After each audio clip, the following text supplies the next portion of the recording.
Okay. Welcome back, everyone, or welcome, or just that you were here. It's my pleasure to welcome you to tonight's forum and to our panel. I'd also like to welcome those who are joining us via live stream. As I said before, my name is Stephanie Jones. I'm a professor here, professor of education, and I am co-director of the Saul Zaentz Early Education Initiative. And I have to say, I love this movie. We were just having a small group conversation. It's so intense.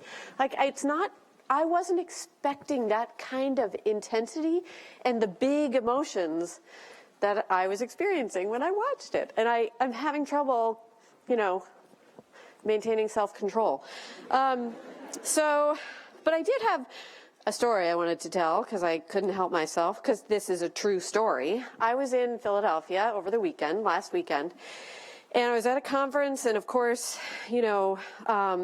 early in the morning before I had to give my talk, I was preparing my talk and had the TV on, and I was flipping through the channels and going through what I would describe now as like the horrors and the pain of things like CNN and MSNBC and Fox News and all sorts of other stuff that's on television.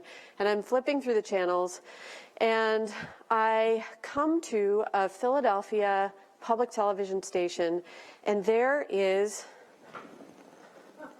Daniel the Tiger, who is singing a song about waiting. In this lovely voice that we all heard, and many of us grew up hearing. And the song was about how hard it is to wait for something that you want, especially when it's nice. And my heart rate went down. I felt myself calming and focusing my attention and tuning right in to Daniel the Tiger. And I thought about what I observed in myself and what I saw in the rest of that show. And it made me think that the Mr. Rogers' Neighborhood show was so profoundly attuned to insights about child development that were new then and were not well understood or widespreadly understood. They are today. And they have to do with certain things that we are still working on, that we are still trying to communicate. The importance of talking about and managing emotions. The value of talking with young children about things that are frightening and uncertain. The importance of putting a child's voice at the center and showing them that you really value their experience and what they have to say. This is all the stuff that was so naturally part of this show. And so I watched, and then he ended the show by saying,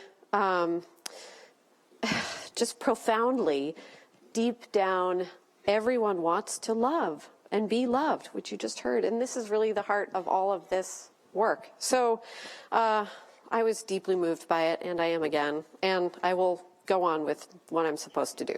Okay, so tonight we have a terrific panel. We have Nicholas Ma, Junlei Lee, and Rick Weisbord. And we're going to have a conversation about this film. I will make one plug for the next Askwith Forum. This is something that I must do. The next Askwith Forum is this Friday at noon. Professor Fernando Reimers will host a panel of HGSE, Harvard Graduate School of Education alums, talking about their leadership roles in advancing educational opportunity, inclusion, and equity around the world. So please join us then as well. And now I'm going to briefly introduce our panelists, and then I'll sit down and we'll have a great conversation. Junlei Lee is the Saul Zaentz Senior Lecturer in Early Childhood Education at HGSE. His work focuses on understanding and empowering human relationships across developmental contexts, and he has worked in many contexts. It's important for you all to know that prior to joining us here, he was the Director and Rita M. McGinley Chair at the Fred Rogers Center for Early Learning in Children's Media. He studied the work of Fred Rogers, of Mr. Rogers' Neighborhood, and extended it to present-day applications, and he will certainly talk about that in our panel. Nicholas Ma is a writer, director, and producer based in New York City. Most recently, he produced the film that you just watched. He is currently... Yes? Nice.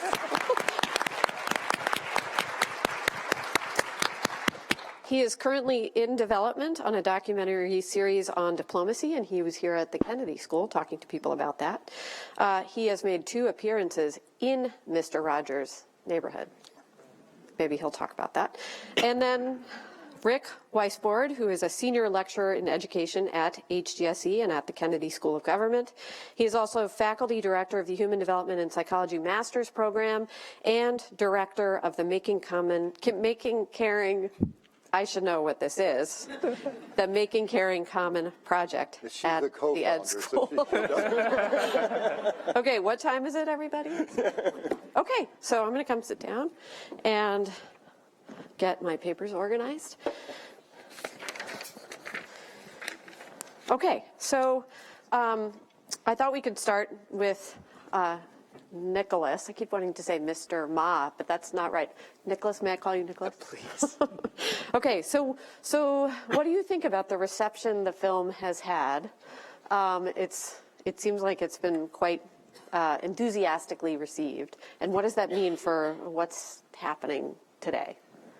Yeah, I don't think you ever go into the documentary space expecting this level of viewership, right? You go into it because you think there are stories that are hidden that need to be told, and even if 6 people and all of them related to you decide to watch it, you count that as a success. I think we feel incredibly flattered and privileged that it's spoken to so many people. I think that speaks to 2 qualities, right? One is obviously the fact that we're at a moment in time where we're looking for this kind of balm, right, that reminds us that there is goodness in the world and that there is commonality between people, and all those things that seem to be ripped away from us at times have existed and we can access them.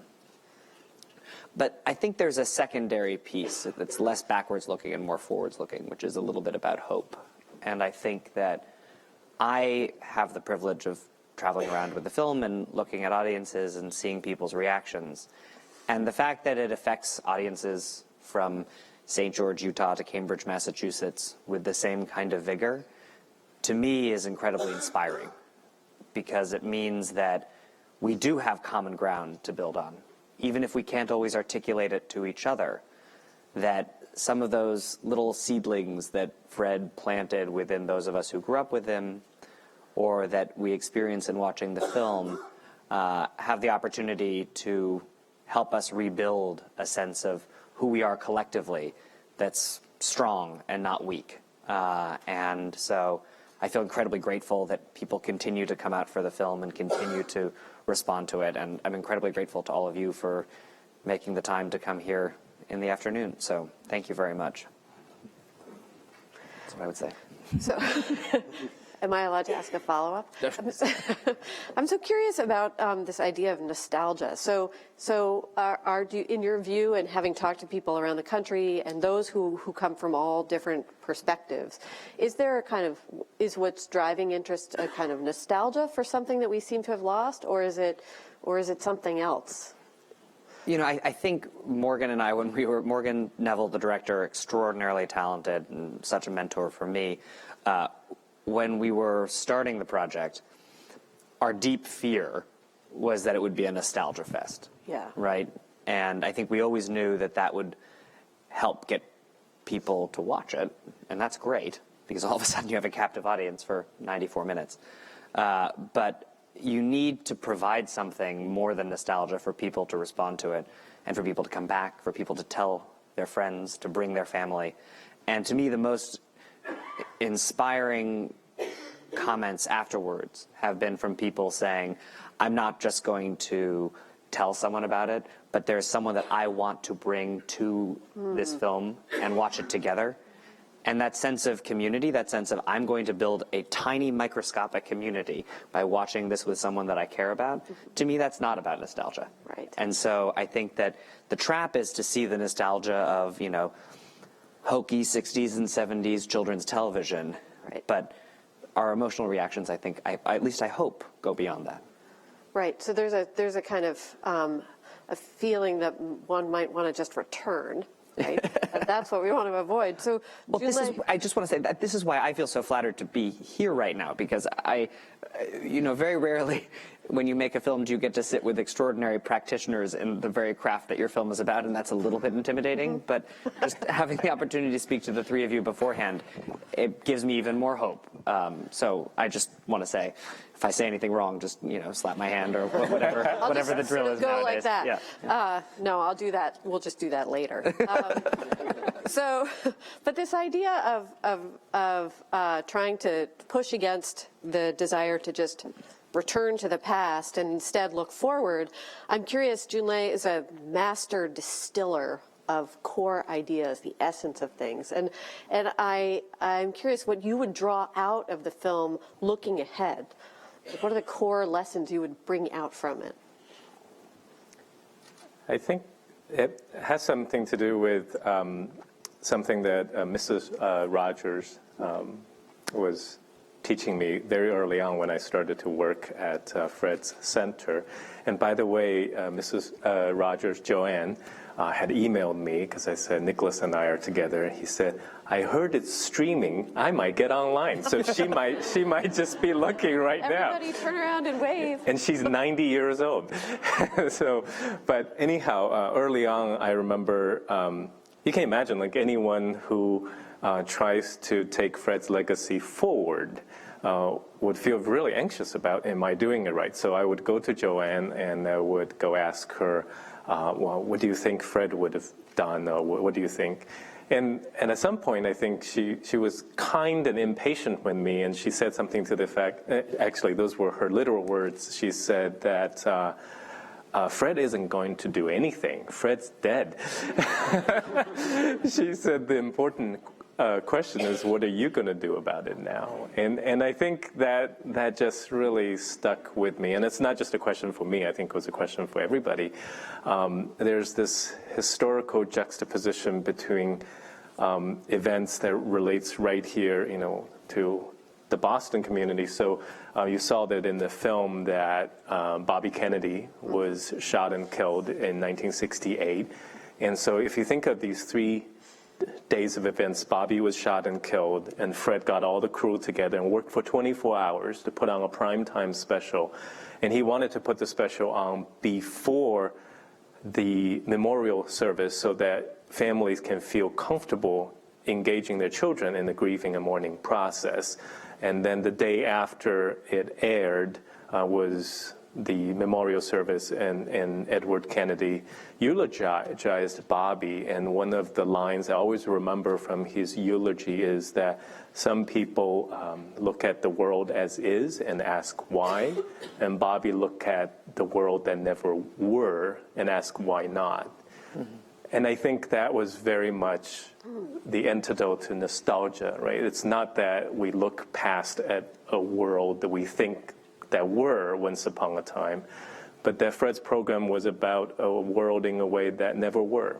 There was a place where there was a neighborhood, there were people who were so different, and that neighborhood actually came close to war in some of the episodes, but that somehow people figured it out, right? And it's a world that never were, but Fred dreamed and asked why not. And I think that is perhaps the most forward-looking question, and he was able to think that and do that on the night that Bobby was killed, and that's about as bad as it could get. And I think that possibly means that we can all do that, no matter how bad we may feel about how things are going at the moment. So I have a follow-up that I'm going to direct to Rick. That's kind of related to the why not idea, which is one of the gentlemen toward the end said there isn't room for someone nice on TV anymore. And I just wonder if you think that's the case. Like, given what we just saw and the way we experience the world now and the way media is structured and accessed, what's the essence, or could this happen on television today, do you think? Or what would be necessary to make it? So I would first, it's wonderful to be here. Good evening, everyone, and congratulations on this wonderful film and this incredible performance too. I know it wasn't a performance, but you were. Let's clap again. But you were fantastic. Yeah. So what I've been struck by over the last couple of years is how much caring or niceness has been branded. So if you watch the Super Bowl commercials, for example, a lot of those commercials are about caring and kindness in one kind or another. Children's television, I do a lot of work with children's television. There's a lot of commitment to portraying caring and kindness in one form or another. I worry about it because it's also instrumental. I mean, there's the word is out that as a corporation, one way you could get traction on your brand is by talking about caring and kindness. That's true about children's television too. And one of the things that, I'm so moved by about Fred Rogers is his authenticity, his deep authenticity, and his courage and his humanity.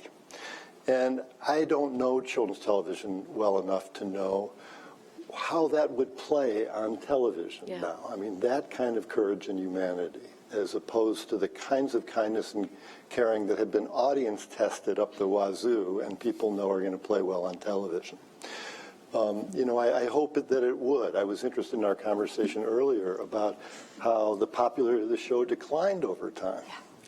And, so there was a moment of authenticity, but maybe that moment faded in some way. Yeah. So when we were talking earlier, we were talking about what happened with the show, which is that it maintained its integrity and its focus and its nature, and in the face of that, its ratings went down over time. It didn't adapt to respond to, I guess, the demands of the increasingly televisionized population.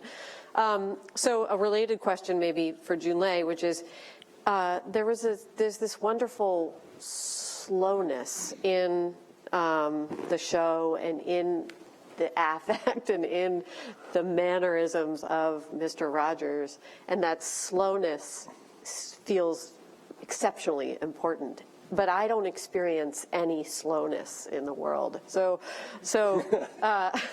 or it's hard to get to slowness, and it's something that children respond to. So is it possible to have that kind of slowness today on television?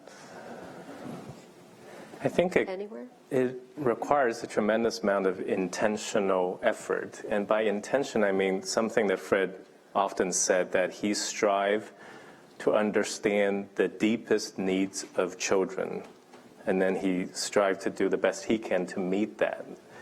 There's a difference, I think, between finding out what another human being need and just trying to satisfy what they want. Because you might imagine children and grown-ups alike want faster and faster things. But if you really take a step back and go, but what do they really need?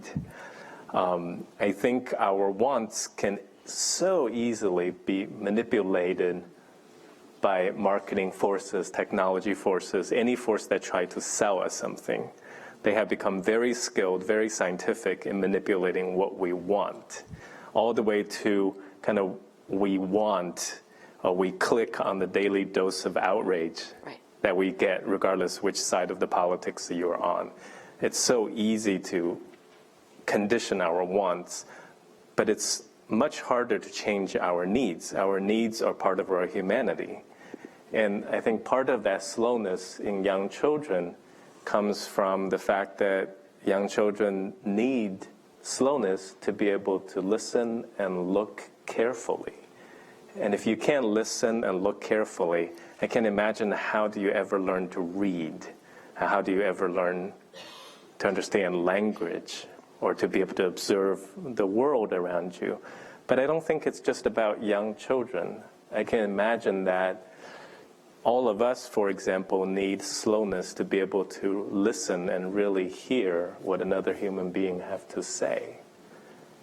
That if we're so fast in thinking about, oh, I have something to say about that, or I have something to respond, then we can't hear, even if we appear to be listening. So I think this need for slowness is one of those things I think Fred would call one of the deepest needs of human beings, even if we don't know to ask for it anymore. I have to write down deepest needs of I do. I mean, I'm struck by how many phrases I want to write down when I'm watching this film, and when now, as an adult, I see the show.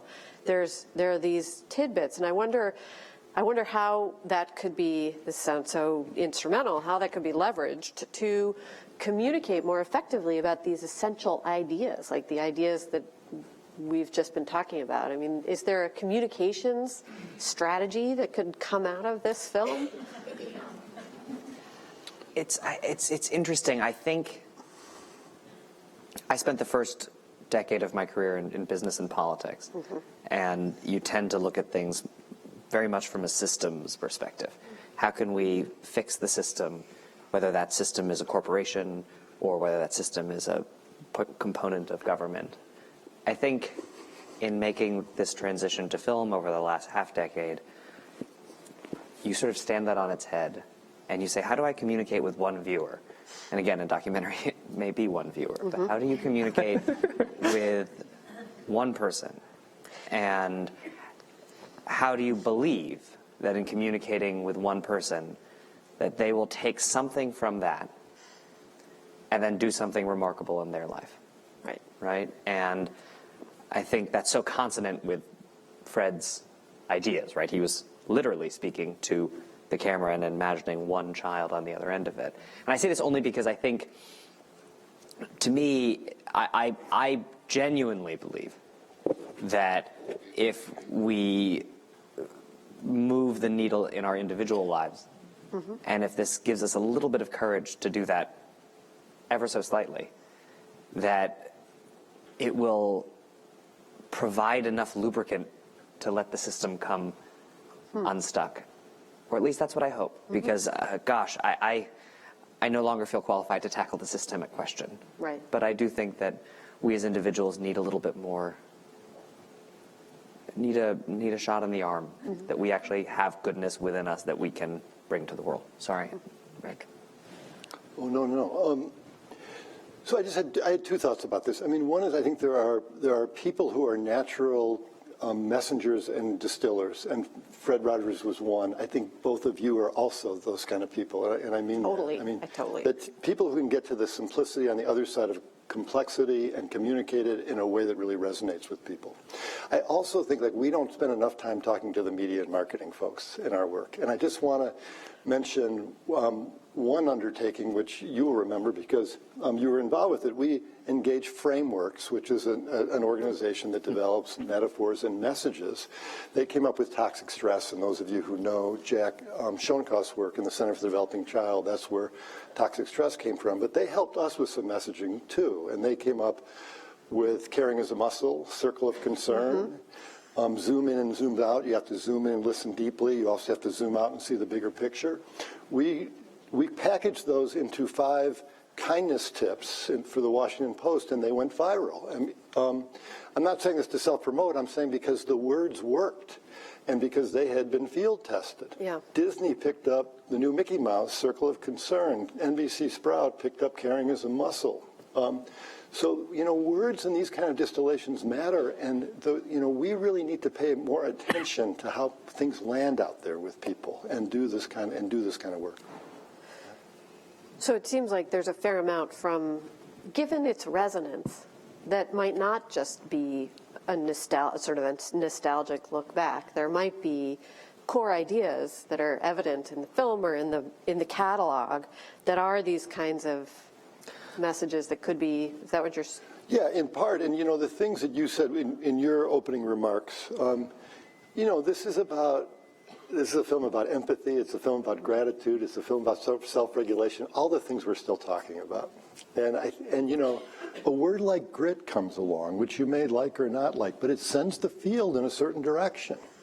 And I think we need to be thinking about what are the words, self-esteem sent the field in a certain direction. What are the words that we can find that will send folks in the direction that we want them to go in? I mean, and they may be related to gratitude and, you know, they will be related to gratitude and empathy and self-regulation. But I think this messaging is super important. And people are going to think in images and metaphors. So, you know, it's not really a choice. The choice is, can you get them to think in images and metaphors that are, you know, in my mind, that are constructive and that propel them the right ways. Yeah. Were you going to jump in? No, I just think it's interesting because I see the other side of that ecosystem where we couldn't have made this film if the work that Junlei and others hadn't been done. Yeah. Right. You know, part of what I think gives the film a kind of intellectual ballast versus feeling surface level is the fact that there has been so much thought put in, and that one can do an interview with Junlei and have something that is distilled to a level where that lesson from Fred's life or Fred's work really lands. So I think I think at the same time, filmmakers and people that are in that, on the communication side, need to feel less afraid of going back to where so many of these ideas are generated, because I think that partnership strengthens. Yeah, I totally agree with you, and I really meant the simplicity on the other side of complexity. Yeah, and I think you have to do the complex work first. Yes, and then you have to do the distillation. Right. So maybe just one last question before we turn it over to all of you. We were talking about some of the myths about Fred Rogers, and I don't want to say what I heard you say, even though I kind of want to say it. So I'm just going to invite you to talk about those myths and how they keep people in. We absolutely. I mean, it's interesting. You know, there are two big myths. We sort of talk about them a little bit in the film. One is that he was gay, or maybe had been inappropriate with children, and one of which is that he was a Marine sniper who had dozens of kills under his belt and tattoos up and down his arms, which is why he wore the sweaters. Now, it's interesting because invariably in most groups, people have heard one or the other, but not both. And oddly enough, it tends to often divide along political lines. You know, when I was in Utah, which is a much more conservative state, obviously, people would come up to me and say, you know, I'm actually a former Marine, and so obviously Fred Rogers is really important to us. and you know, it's funny, but at the same time, I'm thrilled. Yeah. I'm thrilled that you know, if that myth plays in a very positive way there. And I think it comes back to something that Rick was talking about earlier, and that I know you and I have talked about as well, which is this complicated relationship between Fred Rogers and masculinity. Yeah. Right? And I think how we justify our closeness or sense of aversion to him is often through that lens of masculinity. And I think sometimes those myths that he was a Marine sometimes protect us from feeling like, well, we can't like this person. And sometimes our fears of his having done something bad come from that same place. So it's a complicated, it's a very tricky quicksand. Yeah. I don't know, but you had mentioned that this was certainly something that you encountered both personally and in the world. Yeah, no, I appreciate you bringing it up. So, you know, I have concerns sometimes about the words we use being associated with a certain, as non-masculine. And that, you know, I find when I'm talking about making care and comment, when you use words like empathy and listening, it turns off, it can turn off men. If you use words like respect and courage, you're much, you know, globally speaking, you're much more likely to engage men. I was at West Point yesterday doing a session about love, which was kind of a wild experience, but you know, I mean, I chose to talk about love in terms of the courage and toughness it takes to really learn how to love somebody else, the courage and honor. And I think it's, you know, I don't know, but I think it's a way that resonates more. And I'm struck with Mr. Rogers, and it's very effective, but I also wonder how boys and men responded to him as opposed to girls and women. And, it's probably a question for you. I don't know if you know the answer to it, but yeah. Do you know? Do you have the answer? Yeah. I'm wondering if you have the answer.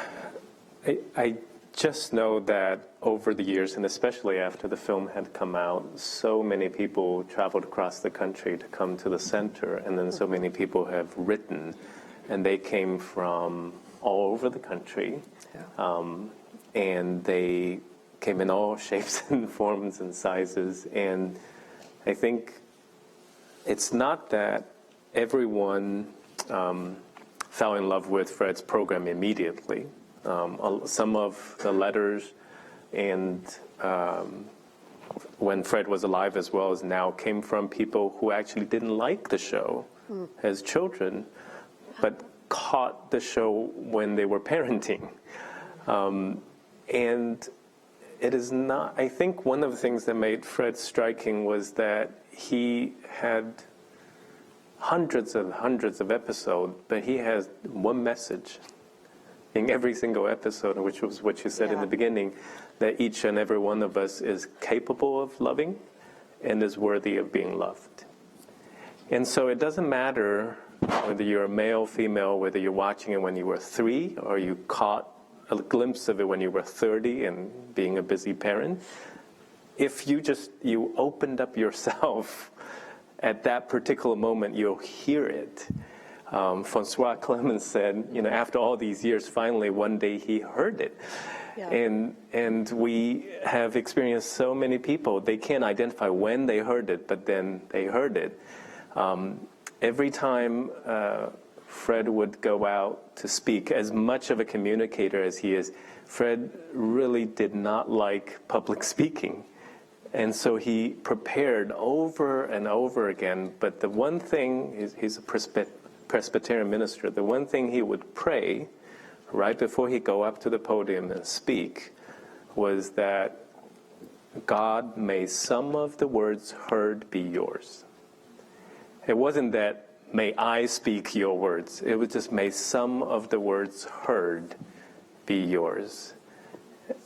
And that he was very respectful of the idea that it's not what he says that is heard, it's what we bring with us on that particular day, whether watching the program or now sitting here remembering through the documentary. It's so interesting because I think that I want to pick up on one of the things you were saying. I think people who are experiencing some kind of pain, wherever that comes from, and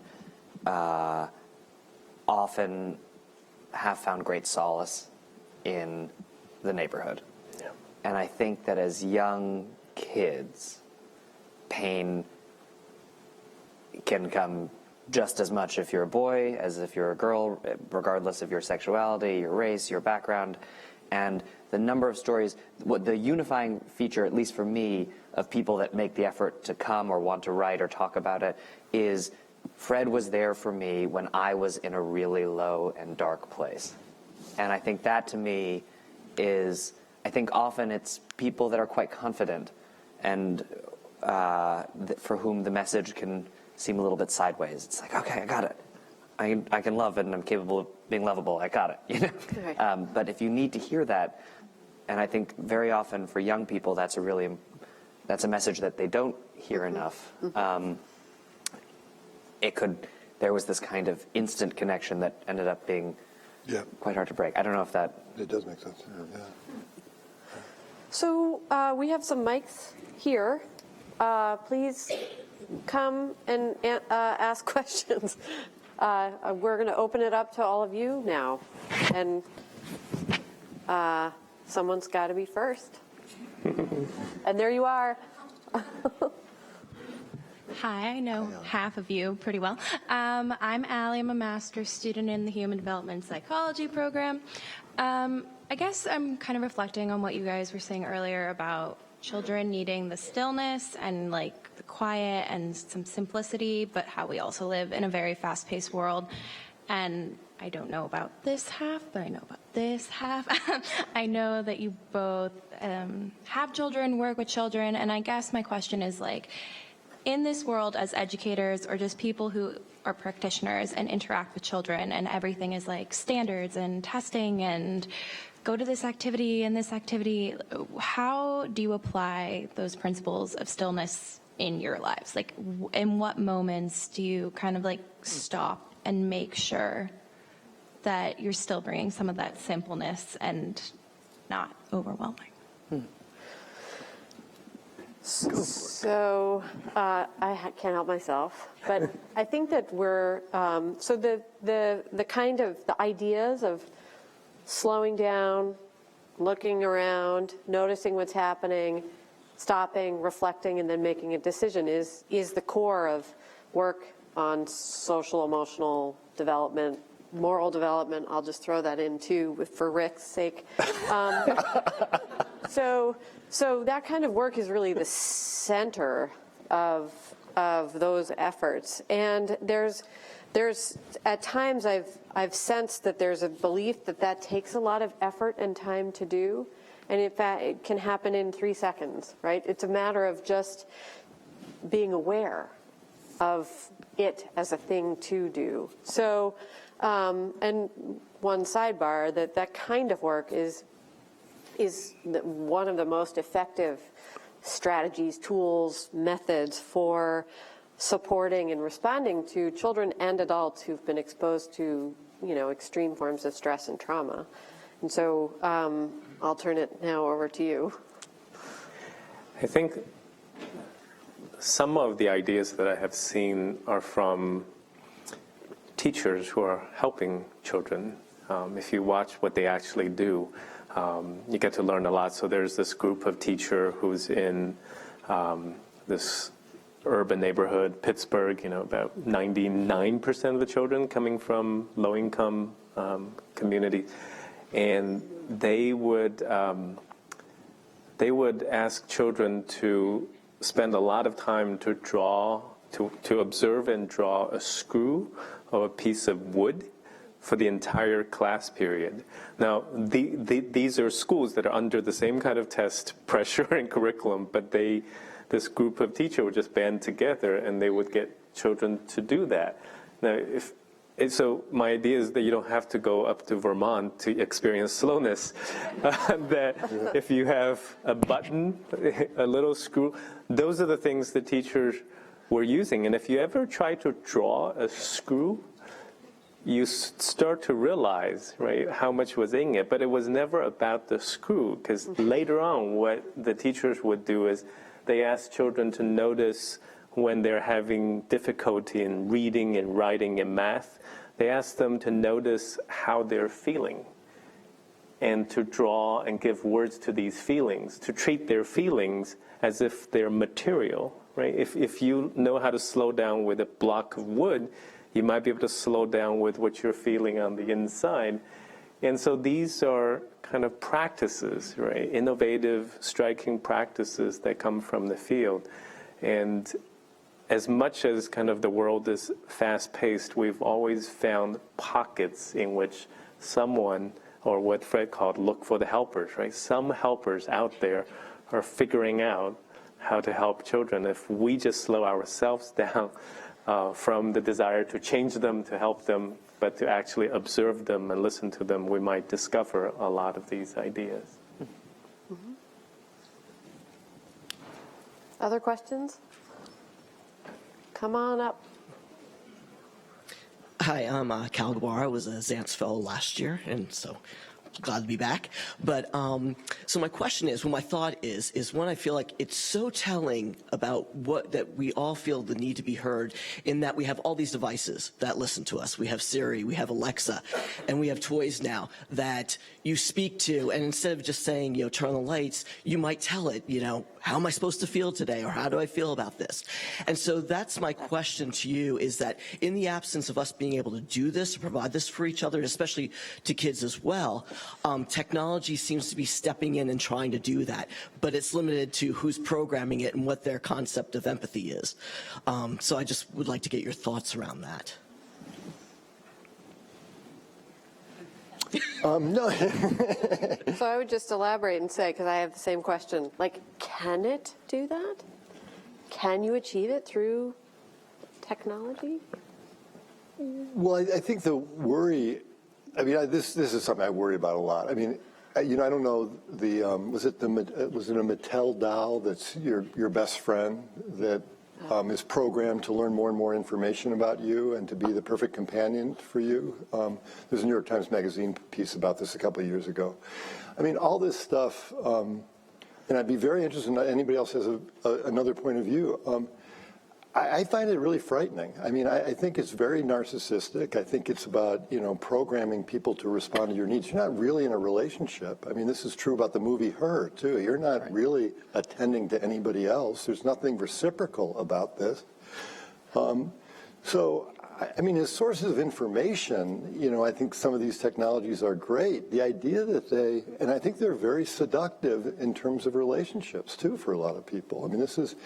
June Lee's point about what we want and what we need. But I don't think it's what people need. And, one of the, I feel like I'm on a soapbox here, but one of the just other things I just want to say quickly about Fred Rogers is I think he understood very deeply that if we want people to really attend to other people, we have to be very intentional and persistent about it.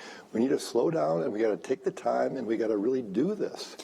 And, this is not something we do in schools anymore. It's not something we do in homes. It's not something that we do in universities anymore in the way that we used to. And we did throughout most of our history. So this is something I think we really have to come back to. And I don't think technology and the kind of technology you're talking about will ever be a substitute for that.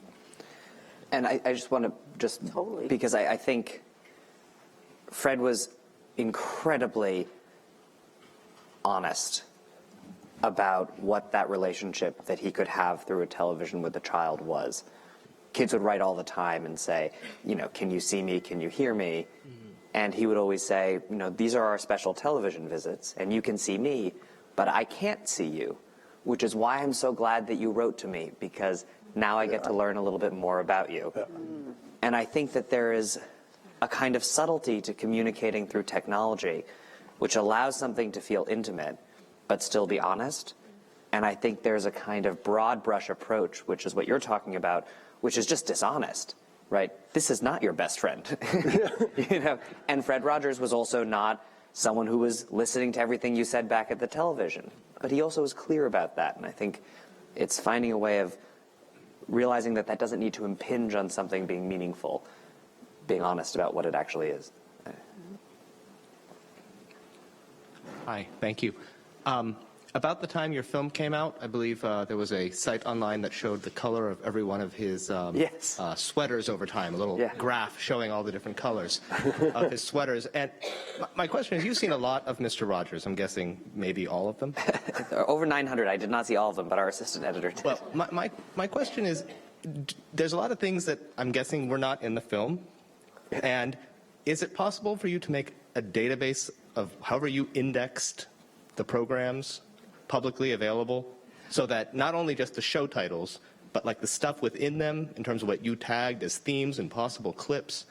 Because it would be a great resource. As a father who watched the show with the kids who were here earlier, I struggled. You go onto Amazon Prime and it's like best of Mr. Rogers, and even then you're like, am I finding something worthwhile? And then when you see some of the shows which I didn't know he had done on certain themes, I thought, it'd be great to find those. Any event, and you're in a great position to dig right into the program and give us more than his sweater colors. So thank you. I will let Junlei answer this. I thought his sweater coat was really interesting. I was great. It was wonderful. But there is an archive that exists, and maybe you can. Right. Yeah. There are multiple ways to do what you are suggesting. None of them are perfect, but together they do something. So there's a website called Neighborhood Archive. And it was started by two Fred fans enthusiasts. I believe one of them was a car salesperson. But they have meticulously worked with the production company over the years and documented as many episodes as they can do. So even we who work at the Fred Rogers Center go to their website to search for some of the episodes sometimes, especially when it comes to themes and so on. I know that the Fred Rogers Center, along with the production company, have just begun the work to digitize all of Fred's work, from the episodes to the speeches to the scripts, and all of these would be available for those who are researchers and producers to do that. And I have my colleague, Dr. Dana Winters, here, who brought us one of the original sweaters and Fred's shoes. So, And Daniel. And Daniel. and a version, yeah. But that the Fred Rogers Center, which is located in Latrobe, Pennsylvania, Fred's hometown, about an hour east of Pittsburgh, we host researchers coming from all across the country who wants to spend some time, not just with the digital episodes, but with some what I thought were just really striking things, like his manuscripts for his public speeches and so on. So, and the Neighborhood Archive is quite detailed. So it's really it's an extraordinary resource. yeah, And wonderful that they compiled it. that's right. And it's public access. Like Yeah. anyone can just go on it Yeah. right now. Yeah. So if you can just wait 2 more seconds, we'll go over to that side since we haven't had a question from them. Hi. So what I hear you saying is that we're talking about mindfulness, right? And the good news is there are teachers doing that work. There are teachers asking children to draw what they see before them on campus, and one of the administrators at one of the 6 campus child care programs. And what I noticed so much, I loved this show as a child, and what I noticed was how many times he tried to reach an adult audience unsuccessfully.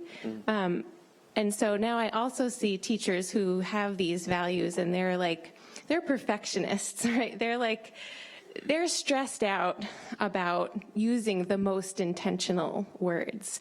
And I want them to receive the same message that was being sent to children here. Do you see any potential for transforming this message to an adult audience in the current times? If I understand your question, it's how to make sure that this sense of feeling of worth and of courage is not just communicated to children, but to childcare professionals, to adults more generally. Right, like they're like, okay, I need to be Mr. Rogers. Right. But they don't see themselves as the child at the same time. But, and so it's almost, there's a little bit of like intimacy that it maybe is not there, because it's a very professional, intentional, not inauthentic, but it's just I guess it's so intellectualized that it's right. We're really talking about this, right? Yeah, right. I mean, it's such an interesting question. I mean, I had the great privilege to go with Junlei to China, where he works with a number of extraordinary schools, childcare facilities, and I'll let him fill in the details. But suffice to say, I think that there's so much to be learned from what you do by just trying, and that in the trying itself, that contains so much. I mean, there's this one small village where 800 farmers decided to foster care for 200 highly disabled Chinese orphans and built a school for them, and they care for them day in and day out, and they parent them at night and work with them during the day, and they're not trained professionals. And the care and love that you see in that facility reminds you of how important those qualities are and how much they can transcend sometimes even the best practice and knowledge. But I don't know, maybe you'd want to... Yeah. Go ahead. I think there are many ways to do that. One way that my colleague Dana Winters and I, when we were at the Fred Rogers Center, and now we're extending that work to the Harvard Graduate School of Education, is to help teachers, caregivers, social workers, anyone who works with children and adolescents to start to notice again how some of the most smallest moments of interaction, the moments that are so intuitive that it doesn't go through that professional lens, like how these little things matter, right? So Fred One time in the archive, I saw this scrap of paper where he writes, "I believe in the power of small things." And I think sometimes, the world have a way of making us think that if we're in the helping profession, if we're helping children, we need to do something big, spectacular, and transformative, and that's the only way that counts. But in most of our work, including in that little village, where farmers with no professional credentials are caring for children with severe disabilities, it's those tiny little things they do every day, from the diaper change to the feeding to walking a child from one room into another. It's those things that ultimately help children learn and grow, and not the big and spectacular. And so to be able to draw attention to these things felt to us like something that was aligned with Fred's values, but it was for the helpers, not for the children in particular. Yeah, I think this is a really important question, and something that's, Stephanie and I have talked about over the years, that the way just to give one example, if I'm understanding the question correctly, the way social-emotional learning or social-emotional skills have been interpreted out there is it's a set of competencies to be developed in kids through a set of lessons in a classroom. And I worry about it for a couple of reasons. That I think it's not about and there's much that I think is very positive about it. I'm generally very positive about the social-emotional learning movement. But it's not about your identity. It's not about your humanity. It's not about your courage. It's not about your commitment to justice and moral development. These are, what comprises a moral identity. And so I think it's incomplete in that respect. And I think a moral identity is developed in this deep commitment to caring if you're around adults who are doing the little things day to day that Junli is describing. If there's a principal who greets you at the front door and knows your name and can reflect back something about you, if teachers really know who you are and choreograph a classroom in ways that reflect those understandings, that's where I think it happens or it doesn't happen. And that's not to say that the curriculums aren't important, but I think the other stuff is more important, and that we should keep focused on other stuff. Absolutely. Thank you. Thank you. So I think we have time for the last three. I was told 7:15 because of that game, so and I will get in trouble. Go ahead. Hi, good evening. My name is Daniela. I'm a first-year EDLD student here at the Graduate School of Education, and I feel like what we've been talking a lot about, and thank you so much for making this film and for being here tonight to let us all enjoy it. While we were watching, I was watching other people's reactions to it, and some tears and just these visceral memories that were coming up, just hearing the song and the sound of the trolley.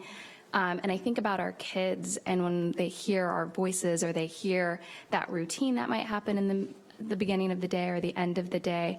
And right now, when there's so much conversation about high quality and scaling up, what are ways that we can learn from Mr. Rogers and from the experts on this panel about how to do that in early childhood, but also how do we let that trickle up into K through 12?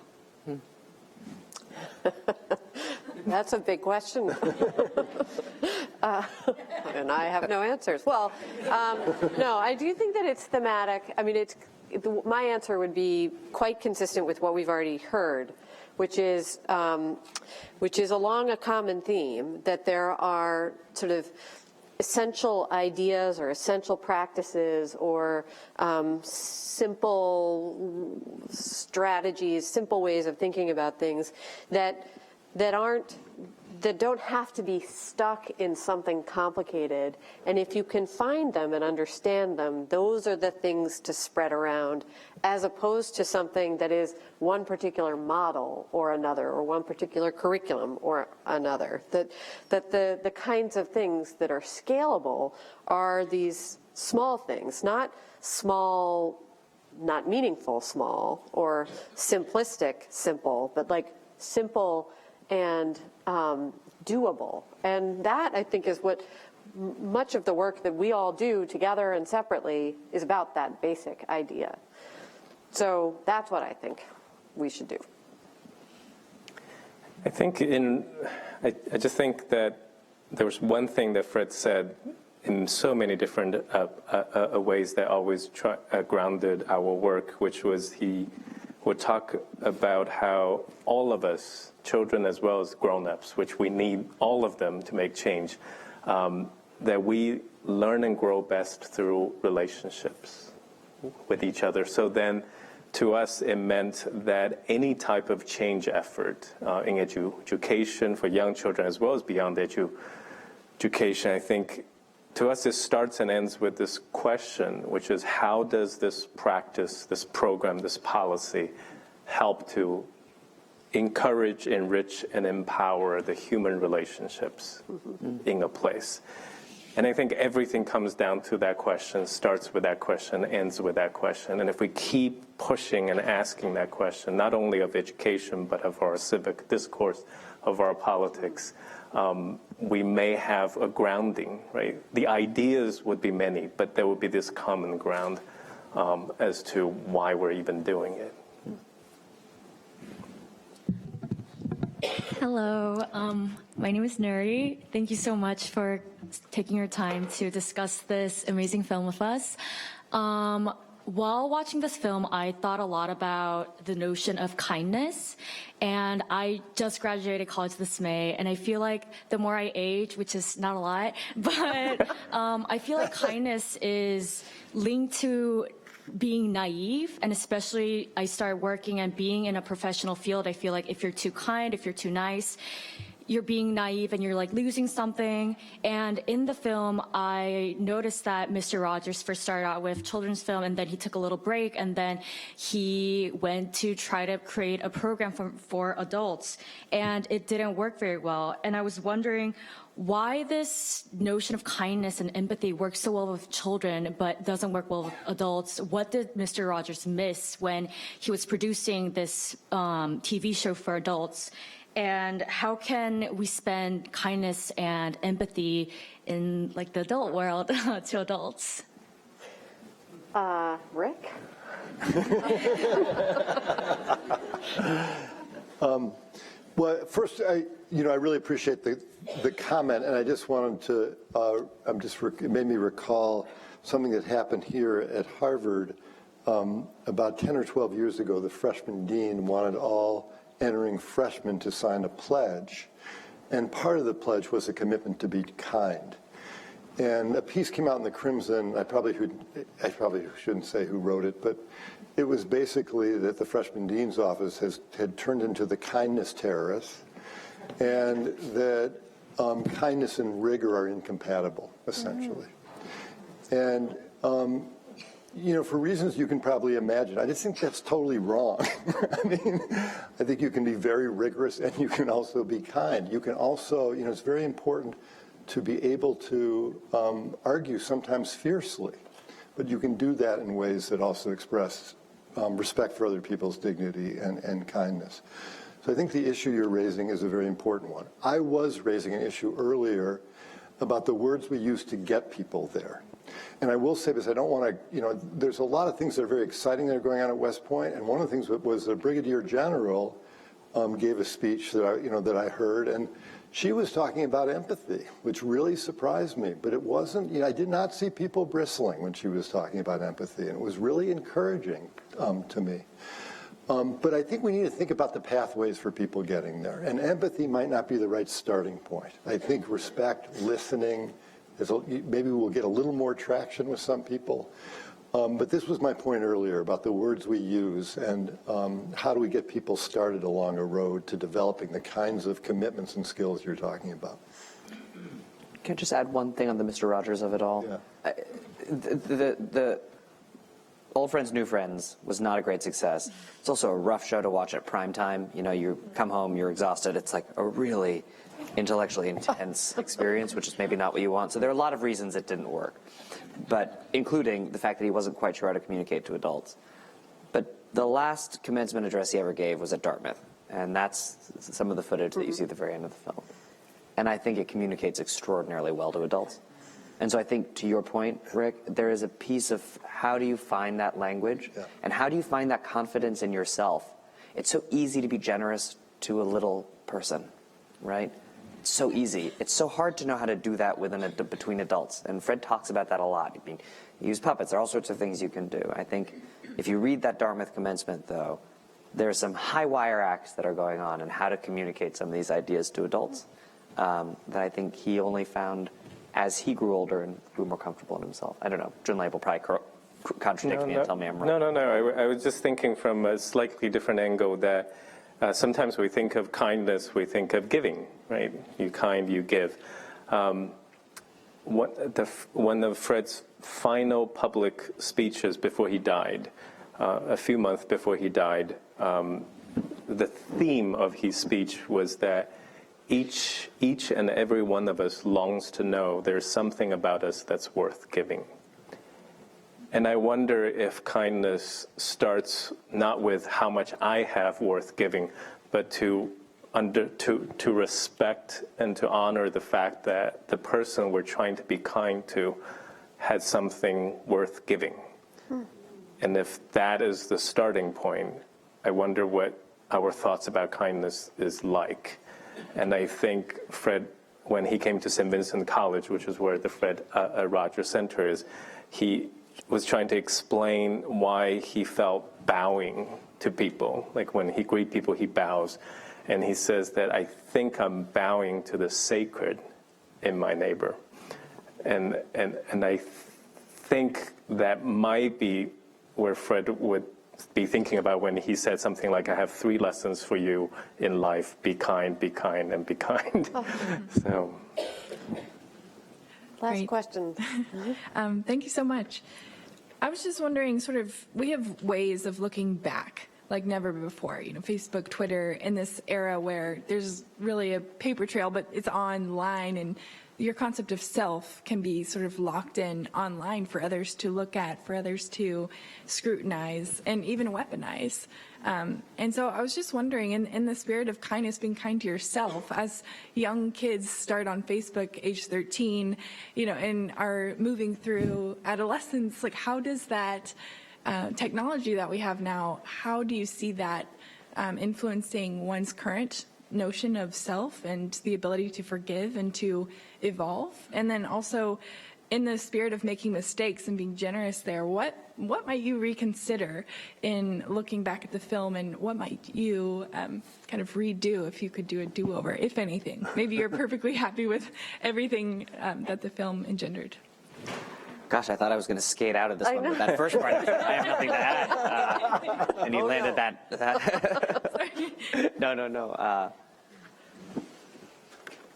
I think what's wonderful with a film, when you the process of making a documentary, you put it together, then you throw on a ton of glue, right? You put on music, you put in intertitles, you do all sorts of things to keep people moving through it, because you don't get to write it, right? You're working with the footage that exists. So you put in a ton of glue. And then the second half of the editing process is trying to take off the glue, right? And you start to say, well, what can stand on its own, right? And I think throughout, we took out a lot of glue. There was a lot of stuff in there that would sort of help you follow it and really just drive home the point. Fred would say something, and then we'd have 3 people say the same thing afterwards, just in case you missed it the first time. And I think I would go back and take out even more of the glue, because I think that the words stand for themselves in a really lovely way. And there are a couple moments I think we didn't have the courage to think that the audience, that the viewers would really receive what we were putting out there. And so we added some glue, and there's some glue I would take out. So I'm going to invite us to answer your question after we close. Oh, sorry. No. I'm so worried about the baseball game. I'm so activated about it. I just want to say thank you so much for doing this. Thank you so much for doing this. And thank you all for coming. And good night. Sorry, I didn't realize we were that close to the...